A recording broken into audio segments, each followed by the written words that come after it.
Yo, what's up guys? It's me again, Ing Tyler Tattoo and X Tyler Vlog. Syempre, at ito nga guys, meron tayong tatlong client ngayon. At itong session natin dito guys ay cover up tattoo. At ito nga guys, sa dalawa nating client ay minimal tattoo lang naman ang kanilang pinatato. At dito sa kanilang tropa ay si Venom. At dito naman kay ma'am ang pinatato niya ay Zodiac sign.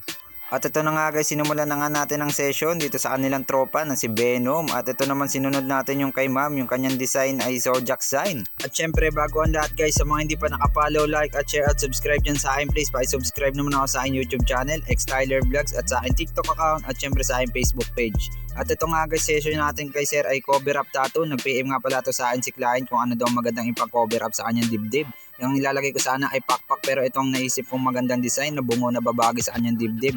Yun nga lang guys, ay hindi natapos ang session natin na to dahil marami pa tayong gagawin dito. Sumuko ang ating client. Hindi na kinaya ng ating client kaya sa next session na lang daw niya tatapusin. Nga pala guys, sa mga gusto magpatattoo dyan, i-PM nyo lang po ako sa akin main account. I-send nyo lang po sa akin ng design nyo na mapag-usapan natin yan. Bibigyan ko po kayo ng malaking discount. PM for more details. We accept GCash payment. We open for walk-in, schedule, home service at si service fee. Depende po sa layo ng location nyo.